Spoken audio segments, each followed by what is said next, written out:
Good morning Telangana. Welcome to T news. నేను మమత. ముందుగా bulletin లో హెడ్లైన్స్. ఢిల్లీ రైల్వే స్టేషన్ లో తొక్కిసలాట, 15 మంది దుర్మరణం, 30 మందికి పైగా గాయాలు.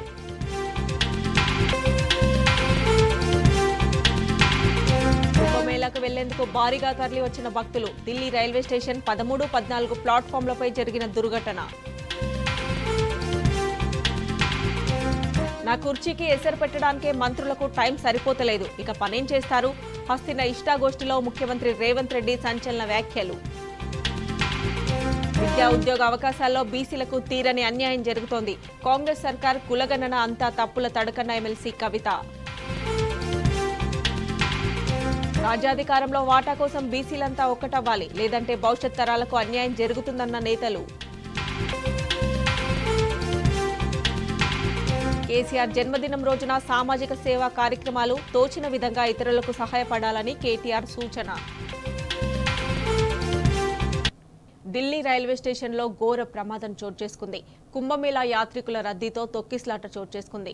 ఈ ఘటనలో 15 మంది ప్రయాణికులు మృతి చెందగా 30 మందికి పైగా గాయపడ్డారు. మృతుల్లో 3 చిన్నారులు కూడా ఉన్నారు. 13, 14 ప్లాట్ఫామ్లపై ఈ దుర్ఘటన జరిగింది. ఊపిరాడక పలువురు ప్రయాణికులు అస్వస్థతకు గురయ్యారు. అస్వస్థతకు గురైన వారిని ఢిల్లీ ఎల్ఎన్జేపీ ఆసుపత్రికి తరలించి చికిత్స అందిస్తున్నారు.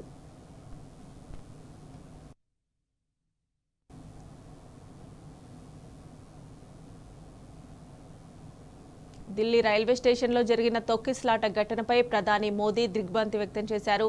మృతులకు సంతాపం తెలిపారు. గాయపడిన వారు త్వరగా కోలుకోవాలని ఆకాంక్షించారు. అయితే మృతులపై రైల్వే శాఖ అధికారికంగా ఎటువంటి ప్రకటన చేయలేదు. ఘటనపై మాత్రం అత్యున్నత స్థాయి విచారణకు ఆదేశించింది. ప్రస్తుతం పరిస్థితి అదుపులో ఉన్నట్లు రైల్వే శాఖ మంత్రి అశ్విని వైష్ణవ్ ఎక్స్ వేదికగా వెల్లడించారు. అస్వస్థతకు గురైన వారిని ఆసుపత్రికి తరలించినట్లు తెలిపారు. స్టేషన్లోని ప్రయాణికులను తరలించేందుకు ప్రత్యేక రైళ్లను ఏర్పాటు చేశామని పేర్కొన్నారు. ఢిల్లీ రైల్వే స్టేషన్ 14వ నెంబర్ ప్లాట్ఫామ్పై ప్రయాగ్రాజ్ ఎక్స్ప్రెస్ నిలిచి ఉండడంతో మహాకుంభమేళకు వెళ్లే భక్తులు అక్కడికి చేరుకున్నారు. స్వతంత్ర సేనాని ఎక్స్ప్రెస్, భువనేశ్వర్ రాజధాని ఎక్స్ప్రెస్ రైళ్లు ఆలస్యం కావడంతో వాటి కోసం వచ్చిన ప్రయాణికులు అదే సమయంలో 12, 13, 14 నెంబర్ ప్లాట్ఫామ్లపై ఉన్నారు. దీంతో ఒక్కసారిగా అక్కడ రద్దీ పెరిగిపోయి తొక్కిసలాటకు దారితీసినట్లు భావిస్తున్నారు.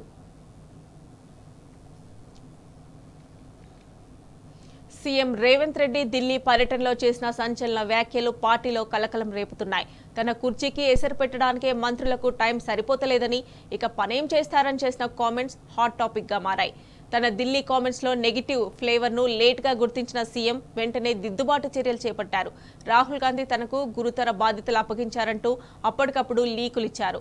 ఛానళ్లలో బ్రేకింగ్ ప్లేట్లు ఎలాగైనా ఫిరాయించేలా చేయాలని పీఆర్ వింగ్ కు ఆర్డర్లు వేశారు. కానీ అప్పటికే పుణ్యకాలం గడిచిపోయింది.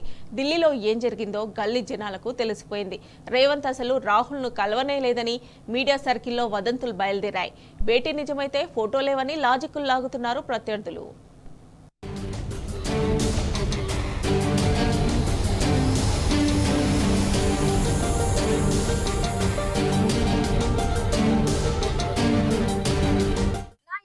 కుర్చీలో కూర్చుంటే నేను వాళ్లతో ఏదైనా పని చేయించగలను, కానీ వాళ్ళు ఏకంగా నా కుర్చీపైనే ఎక్కి కూర్చుందామనుకుంటే ఏం చేయగలను?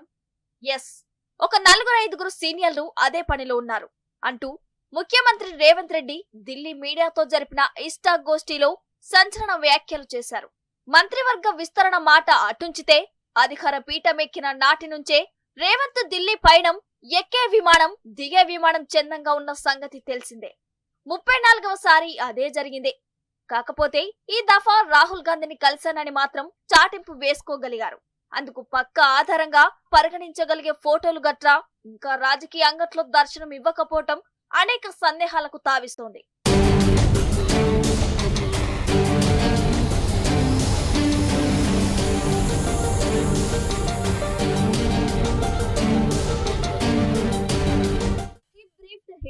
అవును, రేవంత్ రెడ్డి కులగణన లెక్కలు రాహుల్ గాంధీకి అప్పజెప్పేశాడు. రేవంత్ రెడ్డి భుజంపై చేయి వేసి టెన్షన్ పతలాన్ లో తిరుగాడుతూ ఇష్టంగా ముచ్చట్లాడాడు. నో వే, ఇక రేవంత్ రెడ్డి పాతివ్రత్యాన్ని ఎవరూ శంకించాల్సిన పని లేదు. అంతేకాదండోయ్, బీసీ కులగణనపై మార్చి 10వ తేదీన పార్లమెంట్ వేదికగా కేంద్రంలోని ఎన్డీఏ సర్కారును ఇండియా కూటమి నిలదీసేందుకు సిద్ధమవుతుందట. ఆ మహాకార్యంలో కూటమి పార్టీల ఏలుబడిలో ఉన్న రాష్ట్రాల ముఖ్యమంత్రులను ఏకతాటి మీదకు తెచ్చే బాధ్యతను రాహుల్ గాంధీ సీఎం రేవంత్ రెడ్డికి అప్పగించారట. వాళ్ళ మధ్య ఏమాత్రం గ్యాప్ లేదు. లోకులు ఏమైనా అనుకుంటారు, కానీ వాళ్ళవేవీ లెక్క పెట్టరు. ఆ అవసరం కూడా వాళ్లకు లేదు అన్నది ఆయన అనుచరుల మాట. అదంతా ఓకే, కానీ రాహుల్ గాంధీతో భేటీ అయినట్లు ఒక్క విజువల్ లేదా కనీసం ఫోటో కూడా బయటకు రాలేదు. ఎందుకు అనేది ప్రస్తుతం క్వశ్చన్ మార్క్.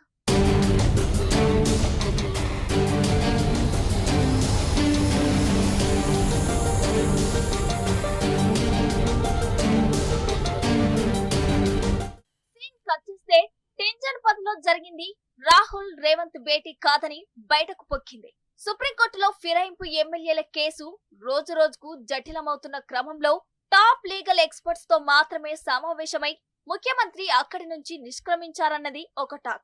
ఇదిలా ఉంటే రాహుల్ తో భేటీ అంకానికి విస్తృత ప్రచారం దక్కిందని నమ్మకం కుదిరాక సీఎం రేవంత్ రెడ్డి తుగ్లక్ రోడ్డు కోటిలో విలేకరులతో ఇష్టాగోష్ఠి నిర్వహించారు. మంత్రివర్గ విస్తరణ గురించి చర్చించడానికి హస్తినా రాలేదని ఆయన వాళ్లకు సెలవిచ్చారట. ఆ పని తానొక్కడి వల్ల అయ్యేది కాదని కూడా తేల్చి చెప్పారట. కులగణన జరిగిన తీరును రాహుల్ కు కూలంకషంగా వివరించాను అన్నారట. గజ్వేల్, సూర్యాపేట బహిరంగ సభల్లో ఒకదానికి ఆయనను ఆహ్వానించినట్లు చెప్పుకొచ్చారట. అయితే దీనిపై రాహుల్ గాంధీ స్పందన ఏంటి అనేది గోప్యంగా ఉంచారట.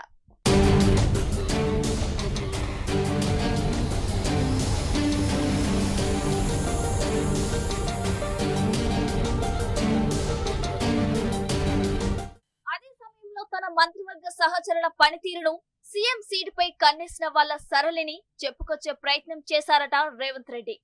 మంత్రుల్లో 4-5 సీనియర్లు తన సీటుకు ఎసరు పెడుతున్నారని నర్మగర్భంగా తెలిపారట. వాళ్ళు తన కుర్చీపై ఎక్కడానికి చూపిస్తున్న శ్రద్ధ పని మీద చూపించడం లేదని చిన్నబుచ్చుకున్నారట. ఇన్ని చెప్పిన రేవంత్ ఇండియా కూటమి ముఖ్యమంత్రులను సమన్వయపరిచే గురుతర బాధ్యతను రాహుల్ తనకు అప్పగించిన విషయం కీలకమైందని మాత్రం గుర్తించలేకపోయారట పాపం. ఆ సంగతిని ఇష్టాగోష్ఠిలో ఢిల్లీ విలేకరులతో చెప్పడం మర్చిపోయారు.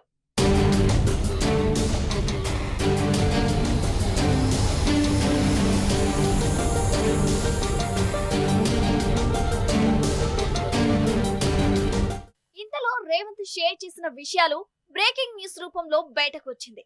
అప్పుడు రాహుల్ తనకు అతి ముఖ్యమైన పనిని పురమాయించిన కొసర విషయం యాదికొచ్చింది. ఇక ఏమాత్రం ఆలస్యం చేయకుండా తన పర్సనల్ పిఆర్ విభాగాన్ని రంగంలోకి దించి ముఖ్యమైన ఆ సంగతిని లీక్ ఇప్పించేశారు. ఇంకేం, వెంటనే ఛానళ్లు సైతం బ్రేకింగ్ ప్లేట్లు ఫిరాయించాయి. కానీ చేతులు కాలాక ఆకులు పట్టుకున్నట్లు ఆ ప్రయాస వృధా అయిపోయింది. అప్పటికే ఢిల్లీలో ఏం జరిగిందో గల్లీ గల్లీలో జనాలకు తెలిసిపోయింది. రేవంత్ రెడ్డి పరువు పోయింది.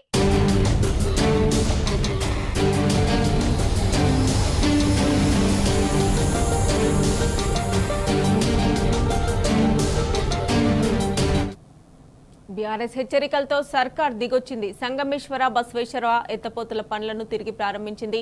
బసవేశ్వర పంప్ హౌస్ కోసం సంగారెడ్డి జిల్లా బోరంచెల తవ్వకం పనులకు షురు చేసింది. సంగమేశ్వర ఎత్తిపోతల పథకం పనుల ప్రారంభానికి యుద్ధ ప్రాతిపాదికన చర్యలు తీసుకోవాలని అధికారులను ఆదేశించింది. బీఆర్ఎస్ పోరు వల్లే సంగమేశ్వర, బసవేశ్వర ఎత్తిపోతల ప్రాజెక్టు పనులు తిరిగి మొదలయ్యాయని రైతులు హర్షం వ్యక్తం చేస్తున్నారు.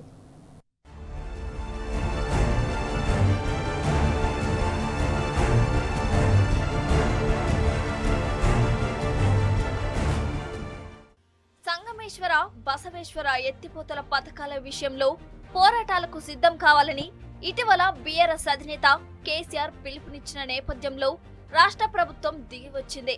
నిలిపివేసిన సంగమేశ్వర, బసవేశ్వర ఎత్తిపోతల పథకాల పనులను తిరిగి ప్రారంభించింది. సంగారెడ్డి జిల్లా మానూరు మండలం బోరంచలో 12 ఎకరాల్లో పంప్ హౌస్ నిర్మాణం కోసం తవ్వకం పనులను తిరిగి ప్రారంభించింది. సంగమేశ్వర ఎత్తిపోతల ప్రాజెక్టు నిర్మాణ పనుల ప్రారంభానికి కూడా సాగునీటి పారుదల శాఖ చర్యలు ప్రారంభించింది. భూసేకరణ అడ్డంకులు తొలగించి నిర్మాణ పనులు సత్వరం ప్రారంభించేందుకు అధికారులు సిద్ధమవుతున్నారు.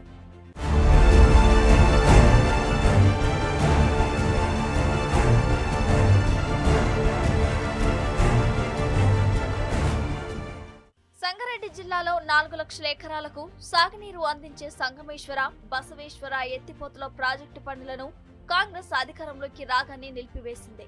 ఇటీవల జహీరాబాద్ ప్రాంత రైతులతో సమావేశమైన కేసీఆర్ సంగమేశ్వర బసవేశ్వర ఎత్తిపోతల ప్రాజెక్టు పనులను నిలిపివేయడంపై ఆగ్రహం వ్యక్తం చేశారు. సంగారెడ్డి జిల్లాను సస్యశ్యామలం చేసే సంగమేశ్వర బసవేశ్వర ప్రాజెక్టులు పూర్తి చేసేంత వరకు బీఆర్ఎస్ పోరాటం చేస్తుందని స్పష్టం చేశారు. మాజీ మంత్రి హరీష్ రావు నేతృత్వంలో సంగారెడ్డి జిల్లా రైతాంగం బీఆర్ఎస్ శ్రేణులు పోరాటం చేసేందుకు సన్నద్ధం కావాలని పిలుపునిచ్చారు. ఈ నేపథ్యంలో హరీష్ రావు సంగమేశ్వర బసవేశ్వర ఎత్తిపోతల ప్రాజెక్టు పనులు ప్రారంభం కోసం సాగుపోరు చేపట్టేందుకు సిద్ధమయ్యారు.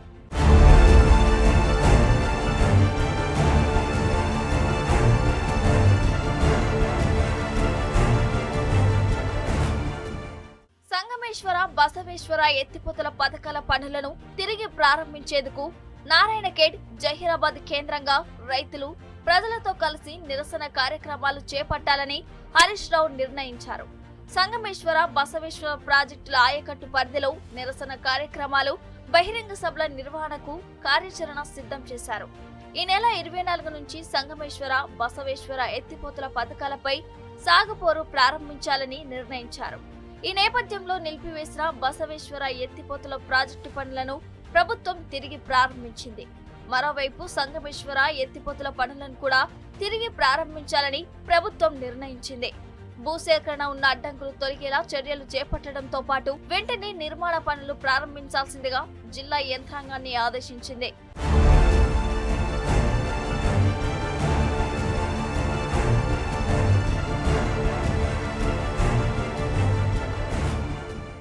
సంగారెడ్డి జిల్లాను సస్యశ్యామలం చేసేందుకు 4,427 కోట్లతో సంగమేశ్వర బసవేశ్వర ఎత్తిపోతల పథకాలకు కేసీఆర్ శ్రీకారం చుట్టారు. 2 పథకాల ద్వారా సంగారెడ్డి జిల్లాలో 4 లక్షల ఎకరాలకు సాగునీరు అందుతుంది. మల్లన్న సాగర్ నుంచి గోదావరి జలాలను సింగూరు ప్రాజెక్టుకు తీసుకొచ్చి అక్కడి నుంచి సంగమేశ్వర బసవేశ్వర ఎత్తిపోతల పథకం ద్వారా నారాయణఖేడ్, అందోలు, జహీరాబాద్, సంగారెడ్డి నియోజకవర్గాల్లో 4 లక్షల ఎకరాలకు సాగునీరు ఇవ్వాలని కేసీఆర్ సర్కార్ నిర్ణయించింది. 2022 ఫిబ్రవరి 20న నారాయణఖేడ్లో కేసీఆర్ సంగమేశ్వర బసవేశ్వర ఎత్తిపోతల పథకాలకు శంకుస్థాపన చేశారు. 2,653 కోట్ల వ్యయంతో సంగమేశ్వర ఎత్తిపోతల పథకం కింద జహీరాబాద్, అందోలు, సంగారెడ్డి నియోజకవర్గాల్లోని 11 మండలాల పరిధిలో ఉన్న 231 గ్రామాల్లోని 2.19 లక్షల ఎకరాలకు సాగునీరు అందించాలన్నది లక్ష్యం. నారాయణఖేడ్, అందోలు నియోజకవర్గాల్లో 1.81 లక్షల ఎకరాలకు సాగునీరు అందించేలా కేసీఆర్ సర్కార్ 1,774 కోట్లతో బసవేశ్వర ఎత్తిపోతల పథకాన్ని ప్రారంభించింది. కాంగ్రెస్ అధికారంలోకి రాగానే ప్రాజెక్టుల పనులను నిలిపివేసింది.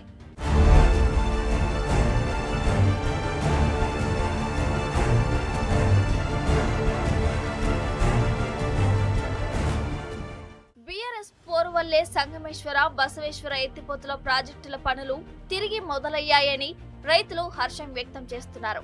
కేసీఆర్ ప్రారంభించిన సంగమేశ్వర బసవేశ్వర ప్రాజెక్టులను పూర్తి చేసి సాగునీరు ఇవ్వాలని సంగారెడ్డి జిల్లా రైతాంగం కోరుకుంటుంది.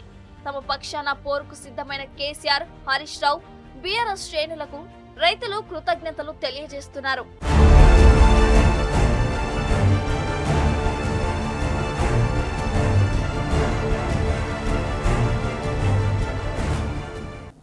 పంటలు వేసినప్పటి నుంచి వాటిని కంటికి రెప్పలా కాపాడడం ఒక వంతైతే తీరా పంట చేతికి వచ్చాక అమ్ముకోవడం మరో వంతు. ఇది రాష్ట్రంలో ప్రస్తుతం రైతుల పరిస్థితి. రెక్కలు ముక్కలు చేసుకుని పండిస్తే చివరికి పంటను కొనేందుకు సర్కార్ ముందుకు రావడం లేదు. దీంతో ప్రైవేటు వ్యాపారులకు దొరికిన కాడికి అమ్ముకొని అన్నదాతలు నష్టాల పాలవుతున్నారు. రైతు పండించిన పంటను కొనకుండా కాంగ్రెస్ సర్కార్ రైతుల ఉసురు తీస్తోంది.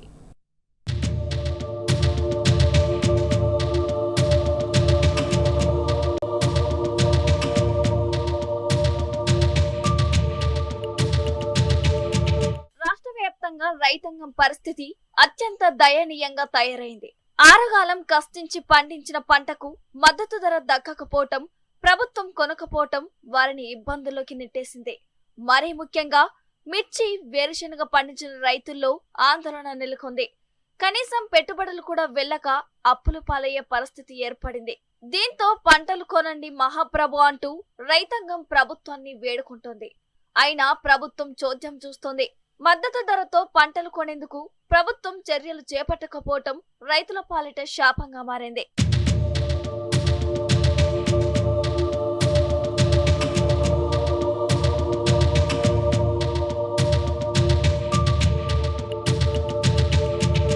మార్కెట్లో వేరుశనగ మద్దతు ధర క్వింటాల్కు 6,783 రూపాయలుండగా బహిరంగ మార్కెట్లో ప్రైవేటు వ్యాపారులు 6,000 లోపే చెల్లించి కొనుగోలు చేస్తున్నారు. కొన్ని సందర్భాల్లో అయితే కనీసం 5,000 కూడా ధర ఇవ్వటం లేదని రైతులు వాపోతున్నారు. మరోవైపు మిర్చి పంటకు కనీసం మద్దతు ధరను ప్రభుత్వం నిర్ణయించలేదు. అయితే క్వింటాల్కు కనీసం 15 నుంచి 17,000 దక్కితే గాని రైతులకు గిట్టుబాటు కాదు. కానీ మార్కెట్లో కేవలం 10 నుంచి 11,000 మాత్రమే ధర పలుకుతోంది. కొన్ని సందర్భాలలో ఇది 9,000 కూడా పడిపోతుంది. ఉమ్మడి ఖమ్మంలో మార్కెట్లకు మిర్చి పోటెత్తగా మహబూబ్ నగర్ లో వేరుశనగ పోటెత్తింది. ఇదే అదనుగా ప్రైవేటు వ్యాపారులు సిండికేట్ గా తయారై ధరలను తగ్గించేసి రైతులను నిలువు దోపిడీ చేస్తున్నారు. ఇలాంటి పరిస్థితుల్లో ప్రభుత్వం జోక్యం చేసుకుని ప్రైవేటు వ్యాపారులను నిలవరించాలి. కానీ పలు మార్కెట్లో అధికారులే దగ్గరుండి మరి ప్రైవేటు వ్యాపారులను ప్రోత్సహిస్తున్నారనే ఆరోపణలు వినిపిస్తున్నాయి.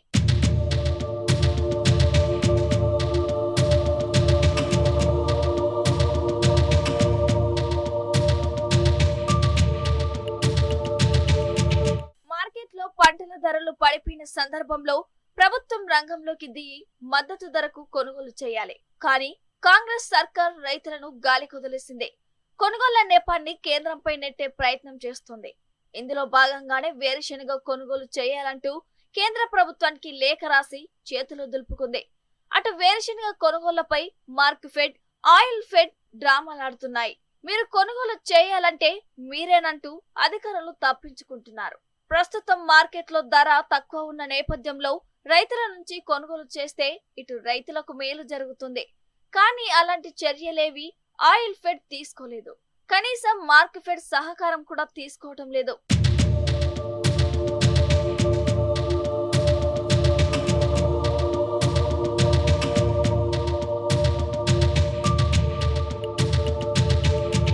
ఈ సీజన్ లో పత్తి రైతుల పరిస్థితి కూడా దయనీయంగా మారింది. మద్దతు ధర 7,521 ఉండగా మార్కెట్లో 6,000కి అమ్ముకోవాల్సిన పరిస్థితి ఏర్పడింది. ఈ పరిస్థితుల్లో రైతులకు కొంత ఊరట కలిగించేలా సిసిఐ రాష్ట్రంలో మద్దతు ధరకు పత్తి కొనుగోళ్లు చేపట్టింది. అయితే ప్రైవేటు వ్యాపారుల మాదిరిగానే సిసిఐ కూడా కోతలు, కొర్రీలతో రైతులను ఇబ్బంది పెట్టింది. ఇక ఇప్పుడు సాఫ్ట్వేర్ సమస్యతో రాష్ట్ర వ్యాప్తంగా పత్తి కొనుగోళ్లను నిలిపివేసింది. మరోవైపు మార్కెట్లో పత్తి పేరుకుపోయింది. మరోవైపు మిర్చి, వేరుశనగ, పత్తి, కంది రైతులు సైతం తీవ్ర ఇబ్బందులు ఎదుర్కొంటున్నారు.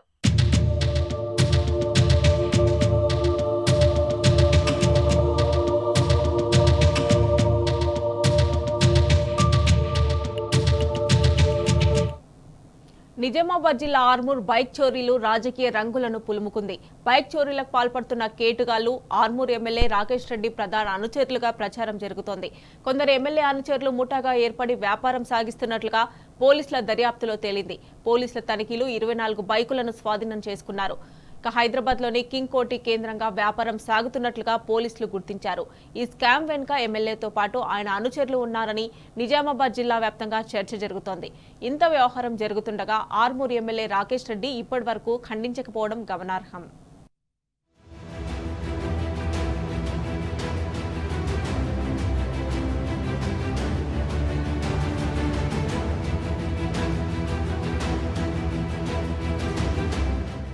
నిజామాబాద్ జిల్లా ఆర్మూర్ లో భారీ కుంభకోణం బయటపడింది.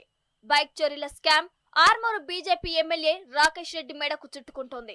యథేచ్ఛగా సాగుతున్న ఈ బైక్స్ మాఫియా ఆగడాలకు అంతే లేకుండా పోతుంది. కొందరు అక్రమార్కులు హైదరాబాద్ లోని కింగ్ కోటిలో వివిధ సంస్థలకు సంబంధించిన కొత్త బైక్లను విక్రయించే ఏజెన్సీలను ఏర్పాటు చేసుకున్నారు.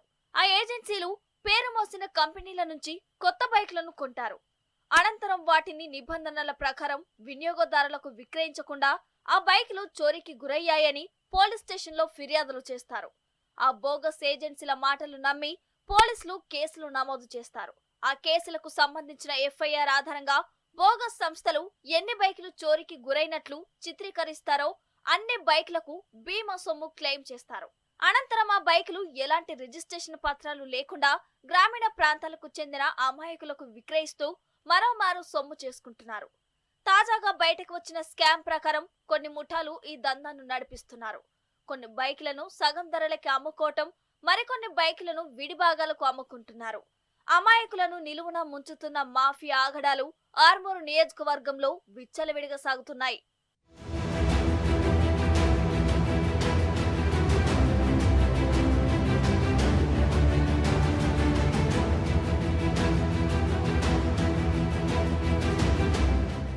ఆర్మూర్లో గుట్టు చప్పుడు కాకుండా సాగుతున్న ఈ బోగస్ ఏజెన్సీల బండారం వెలుగు చూడటంతో ఫిర్యాదులు వెల్లువెత్తుతున్నాయి.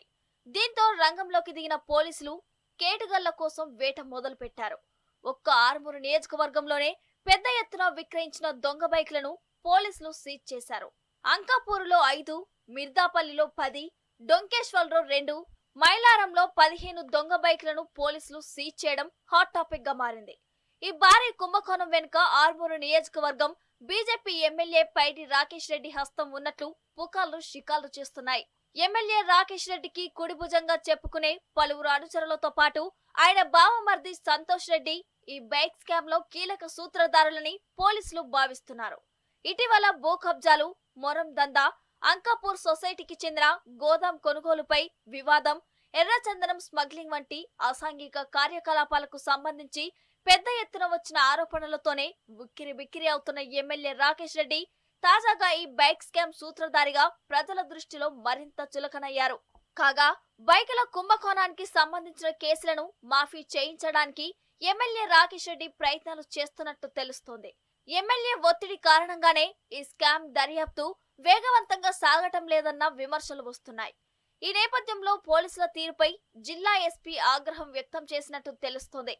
ఇకనైనా పోలీస్ శాఖ ఈ బైకుల కుంభకోణంపై సమగ్ర విచారణ చేయాలని, దోషులను కఠినంగా శిక్షించాలని ఆర్మూరు నియోజకవర్గానికి చెందిన బాధితులు కోరుతున్నారు.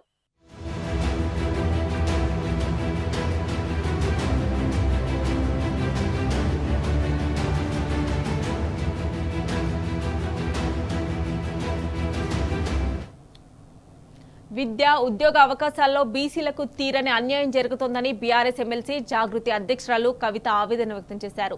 రాజ్యాంగంలో బీసీలకు భద్రత లేకపోవడంతో దేశ ప్రగతిలో వెనుకబడిపోయామని చెప్పారు. కాంగ్రెస్ ప్రభుత్వం చేపట్టిన కులగణన తప్పుల తడకలా ఉందన్న కవిత బీసీలకు 46% రిజర్వేషన్లు కల్పించాల్సిందేనని డిమాండ్ చేశారు. బీసీలకు జరుగుతున్న అన్యాయాన్ని బీఆర్ఎస్ ముందే గుర్తించి రాజ్యాధికారంలోనూ వాటా కల్పించిందన్నారు. ఇక రాష్ట్రంలో ఆయా పన్నుల గురించి కాంగ్రెస్ తప్పించుకోవాలనుకున్నప్పుడల్లా బీజేపీ రక్షణ కవచంలో మారుతోందని విమర్శించారు. బీజేపీ కులమతాల మధ్య చిచ్చుపెట్టే కుట్రలు మానుకోవాలని హితవు పలికారు. బీసీలకు, ముస్లింలకు కలిపి 56% రిజర్వేషన్లు ఇవ్వాలని కవిత డిమాండ్ చేశారు. బీసీల రిజర్వేషన్లకు సంబంధించి ఖమ్మంలో నిర్వహించిన రౌండ్ టేబుల్ సమావేశంలో కవిత పాల్గొన్నారు. తెలుగు రాష్ట్రాల్లో భారతదేశ వ్యాప్తంగా అనేక మంది బీసీలకు సంబంధించి న్యాయం జరగాలని చెప్పి పోరాటం చేస్తూ వచ్చినటువంటి విషయం మీకు తెలిసిందే. సరి అయినటువంటి వాటా విద్య, ఉద్యోగ, రాజకీయాలలో రాలేదనేటటువంటిది మాత్రం చారిత్రక సత్యం.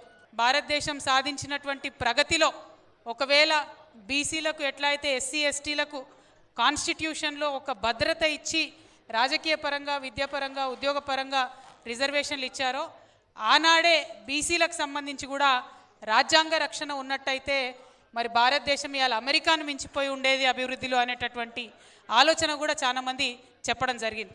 ఎందుకు ఈ మాట చెప్తా ఉన్నామంటే అది పొలిటికల్ కావచ్చు, ఎడ్యుకేషన్ కావచ్చు, బిజినెస్ కావచ్చు, ఎంత ఎక్కువ మంది జాయిన్ అయితే అంత ఎక్కువ డెవలప్మెంట్ వచ్చేటటువంటి ఆస్కారం ఉంటుంది.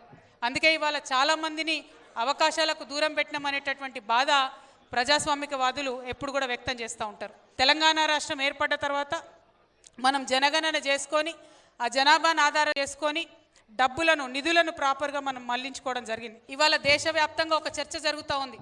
ఓబీసీలకు పొలిటికల్ వాటా దక్కాలి, మేము ఎంతమంది ఉంటే మేము అంతమంది రాజ్యాధికారంలో కూడా భాగస్వామ్యం కావాలని దేశవ్యాప్తంగా ఒక చర్చ జరుగుతున్నటువంటి సందర్భాన్ని మనం గమనిస్తున్నాం.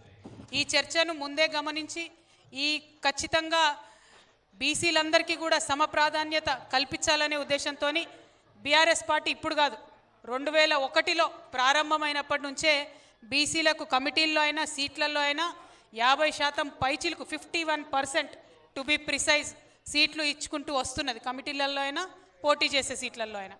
కానీ అది ఒక రాజ్యాంగబద్ధమైనటువంటి హక్కుగా బీసీలకు రాలేదు.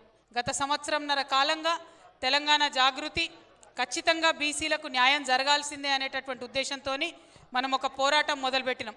దాని ఫలితంగా ఇతర రాజకీయ పక్షాలన్నీ కూడా తోడుగా వచ్చినటువంటి ఫలితంగా ఇవాళ కుల జనగణన ఈ రాష్ట్ర ప్రభుత్వం చేసినటువంటి కులాల లెక్కలు మీరు చూసిండ్రు. వాళ్ళు మొన్న ఒక స్టేట్మెంట్ పెట్టిండ్రు అసెంబ్లీలో. కానీ అదంతా తప్పుల తడకగా ఉంది అని రాష్ట్రంలో ఉన్న ప్రతి ఒక్క వ్యక్తి కూడా భావించిన విషయం మీ అందరికీ తెలిసిందే. మరి ఆ సందర్భంలో మనం ఇవాళ రాష్ట్ర ప్రభుత్వాన్ని నేను జాగృతి నుండి ఈ రౌండ్ టేబుల్ నుంచి ఒక డిమాండ్ చేస్తున్నా. మీరు కులగణన చేసినటువంటి కంప్లీట్ రిపోర్టు మీరు అసెంబ్లీలో పెట్టండి. డెడికేటెడ్ బీసీ కమిషన్ రిపోర్టు బయట పెట్టాలని అడుగుతా ఉన్నాం. ఖచ్చితంగా రీసర్వేకి సంబంధించి టోల్ ఫ్రీ నంబర్ కానీ ఆ డీటెయిల్స్ కానీ రీసర్వే చేస్తున్నారన్న విషయం కానీ మీరు చాలా పెద్ద ఎత్తున ప్రచారం కల్పించాలని మూడవ డిమాండు మేము ప్రభుత్వాన్ని చేస్తూ ఉన్నాం. 46% బీసీలకు విద్యలో సపరేట్గా బిల్లు పెట్టాలని చెప్పి నేను ఈ రౌండ్ టేబుల్ సమావేశం ద్వారా డిమాండ్ చేస్తూ ఉన్నాను. 46% ఉద్యోగాలలో కూడా బీసీలకు సపరేట్గా బిల్లు పెట్టాలని నేను ఇంకొక డిమాండ్ చేస్తూ ఉన్నాను. రాజకీయంగా 42% అని మీరు అంటున్నారు, కానీ నేనైతే 46% ఇవ్వాలని అంటున్నా. 46% రాజకీయాలలో బిల్లు పెట్టాలని చెప్పి 3 సెపరేట్ బిల్లులు పెట్టాలని చెప్పి నేను డిమాండ్ చేస్తూ ఉన్నా. ఇక ఇంకొక కీలకమైన కుట్రకు ముఖ్యమంత్రి గారు తెరలేపినరు. కాంగ్రెస్ గవర్నమెంట్ ఎప్పుడన్నా ఏదన్నా పని నుంచి తప్పించుకోవాలనుకుంటే మన రాష్ట్రంలో బీజేపీ వాళ్ళు ముంగటికి వస్తారు.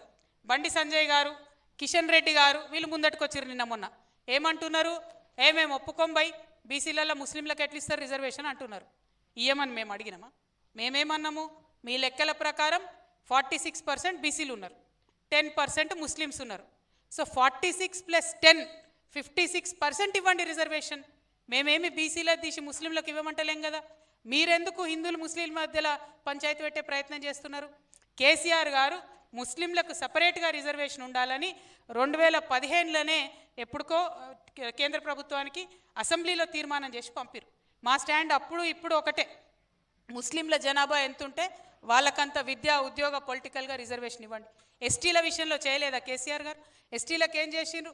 ఒక ఆఫీస్ మేమోతోని 10% రిజర్వేషన్ ఇవ్వగలిగినాం. అది ఇవాళకి కూడా ఇంప్లిమెంట్ అవుతూ ఉన్నది. మేము డిమాండ్ చేసేది ఏంటిదంటే ఇవాళ ముస్లింల పేరు చెప్పి బీసీలకు ముస్లింలకు పంచాయతీ పెట్టొద్దు. రాజ్యాధికారంలో వాటా కోసం బీసీలంతా ఒకటే పోరాడాలని రాజ్యసభ సభ్యులు వద్దిరాజు రవిచంద్ర పిలుపునిచ్చారు. అంతా ఒకటైతే ప్రభుత్వమే దిగి వస్తుందని చెప్పారు. ఇప్పుడు పోరాడకపోతే భవిష్యత్ తరాలకు తీరని అన్యాయం చేసిన వారమవుతామన్నారు. ఎస్సీ ఎస్టీలకు చట్టభద్రత కల్పించబట్టే అసెంబ్లీలో ఆయా వర్గాలకు చెందిన 36 మంది ప్రతినిధులుగా ఉన్నారన్నారు. ఉమ్మడి ఖమ్మం జిల్లాలో 10 అసెంబ్లీ స్థానాలుంటే ఒక్క బీసీ బిడ్డ కూడా ఎమ్మెల్యేగా లేరని ఆవేదన వ్యక్తం చేశారు. అది గమనించే బీఆర్ఎస్ అధినేత కేసీఆర్ ఖమ్మం నుంచి బీసీ బిడ్డ అయినా తనను రాజ్యసభకు పంపించారని చెప్పారు. బీసీలకు అండగా ఉంటున్న బీఆర్ఎస్ ను వచ్చే ఎన్నికల్లో మెజార్టీ స్థానాల్లో గెలిపించుకుందామన్నారు. బీసీల రిజర్వేషన్లపై ఖమ్మంలో నిర్వహించిన రౌండ్ టేబుల్ సమావేశంలో తెలంగాణ జాగృతి అధ్యక్షురాలు ఎమ్మెల్సీ కవితతో పాటు ఎంపీ వద్దిరాజు రవిచంద్ర పాల్గొన్నారు. మొత్తం బీసీల మీ రాష్ట్రంలో ఒక్కటైతే సర్వే కాదు ఎవరైనా దిగొస్తారయ్యా. అన్ని కులాలు 51% ఉన్నామని మాకు కేసీఆర్ గారే లెక్క చెప్పారు. మన అందరం ఒకటైతే ఎందుకు తగ్గరు? ఖచ్చితంగా తగ్గుతారు. చట్టం చేయబడి ఉన్నది కాబట్టి ఎస్సీ సోదరులు 19 మంది ఎమ్మెల్యేలు ఉన్నారు. చట్టం చేయబడి ఉన్నది కాబట్టి హరిప్రియ లాంటి సోదరి మనులు, ఎస్టీ సోదరి మనులు 12 మంది ఉన్నారు. అంటే 31 మంది ఈ 119 మందిలో శాశ్వతంగా ఉంటారు. అంటే వాళ్ళ మీద నిలబడేది కూడా వాళ్ళ కులస్తులే కాబట్టి గెలవడానికి ఎవరు గెలిచినా ఎస్సీలు ఎస్టీలు గెలుస్తారు. ఇక్కడికి వచ్చేసరికి ఒక అమాయక బీసీలను, పేద బీసీల మీద ఒక పెద్దవాళ్ళు వచ్చి నిలబడితే 100 కోట్లు ఖర్చు పెడితే తట్టుకుంటారా? ఖచ్చితంగా ఇప్పుడు కనుక పోరాడకపోతే మనం భావి తరాలకు చాలా అన్యాయం చేసిన వాళ్ళు అవుతాం. ఇది మధ్యలో వదిలిపెట్టే ఉద్యమం కాదు. ఈ ఖమ్మంలో 10 ఉన్నాయండి ఎమ్మెల్యే సీట్లు. 5 ఎస్టీలు ఉన్నారు, 2 ఎస్సీలు ఉన్నారు, 3 ఓసీలు ఉన్నారు ఎమ్మెల్యేలు. ఒక్క బీసీ ఎమ్మెల్యే ఉన్నాడా ఇప్పుడు చెప్పండి? ఎంపీ రఘురామ్ రెడ్డి గారు ఉన్నారు. కేసీఆర్ గారు ఇస్తే పార్థసార రెడ్డి గారు ఎంపీ గారు ఉన్నారు. బీసీ ఎమ్మెల్యే ఉన్నాడా? బీసీ ఎంపీ ఉన్నాడా? ఒక్కరున్నారా ఈ జిల్లాలో చెప్పండి? కేసీఆర్ గారు బాగా ఆలోచించి ఇక్కడ అన్యాయం జరుగుతుంది, ఎట్టి పరిస్థితుల్లో బీసీ బిడ్డడు రవిచంద్ర ఉండాలి అని చెప్పేసి అత్యద్భుతంగా ఆలోచించి నన్ను ఇక్కడ ఉండు ఫైట్ చేయి పేదోళ్ళ కోసం నేను చెప్తా ఉంటా నువ్వు చేసుకుంటా పో అని చెప్పేసి వెన్ను తట్టి ఈ దేశంలో అత్యున్నతమైన రాజ్యసభ మాత్రమే ఇది. అత్యున్నతమైన గౌరవం మన బీసీల బిడ్డకి ఇచ్చింది కేసీఆర్ గారు. మనం ఏం చేశాం ఎన్నికల్లో ఇప్పటికి కూడా 2014, 18, 23లో కూడా ఒక్కొక్క సీటు మాత్రమే బీఆర్ఎస్కి ఇచ్చాం. కానీ ఈసారి బీసీల సత్తా చూపెట్టి ఒక్క సీటు కూడా వేరే వాళ్ళ పోకుండా బీఆర్ఎస్ పార్టీని మనం నిలబెట్టుకుంటే తప్ప మనకు బీసీలకు న్యాయం జరగదు పూర్తిగా. ఇది గుర్తుపెట్టుకోవాలి.